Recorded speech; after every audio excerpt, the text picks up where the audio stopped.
I've talked to thousands of small business owners. They would all tell you early on, we had to say yes to whatever the next deal was based on whoever was going to pay, not necessarily based on a strategic plan or based on we've got a system. It's just we got to pay the bills. And so we may say yes to somebody that's not the ideal customer, or we may not get the price that we needed because we're just trying to get short-term cash flow. You see that a lot. And deal by deal, contract by contract, they have built the prison that they go to every day. The prison.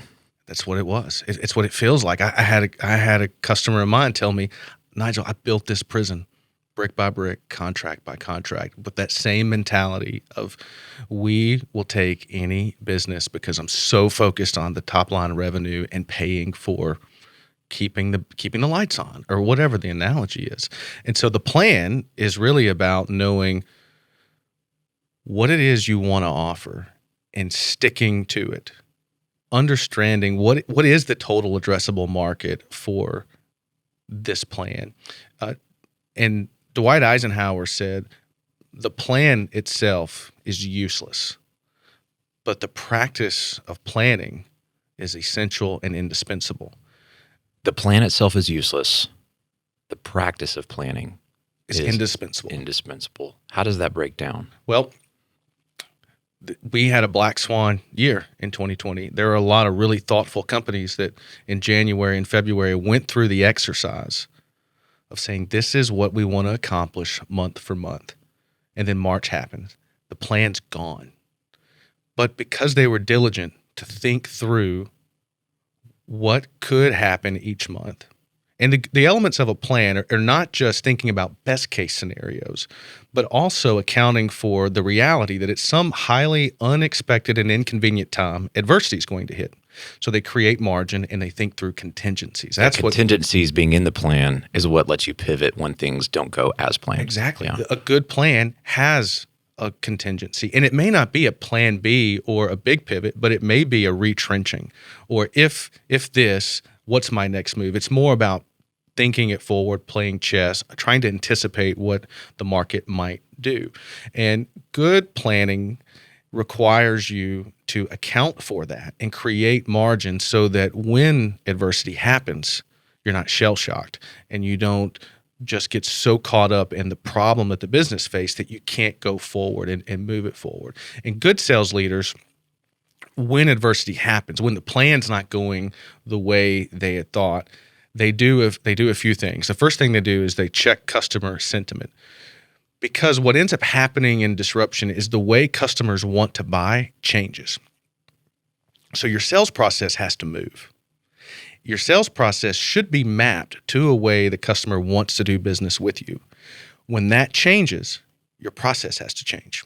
So what you measure, what's important to make sure you're moving deals closer to close, if it's misaligned with the way a customer wants to do business with you, you're going to see not only drops in your conversion, but you're going to see false positives and false information in your data because it's no longer based on the way the market wants to buy. So the first thing they do is they check customer sentiment and make sure the existing process is mapped to the way customers want to buy.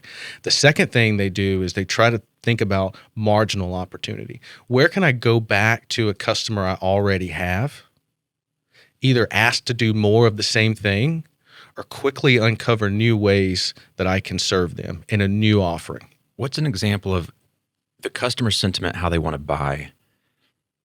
What are the different types of sentiments, or how would that change the way that you sell to your customers? So a lot of my business is in healthcare. So for the past 10 years, healthcare sales reps have enjoyed the ability to go to the hospital, be with their customer, whether it's from disposable goods to more sophisticated devices that are implanted during a surgery. So they're in person, bring in some donuts for the receptionist, do the whole schmooze, and get an appointment. Or maybe even something more significant, like literally helping the physician decide which size of screw or which size of apparatus to use given in a current situation. Or they're sitting there in the operating room and they're literally scrubbed in. They're in mm-hmm. there. Can't do that anymore. Now what?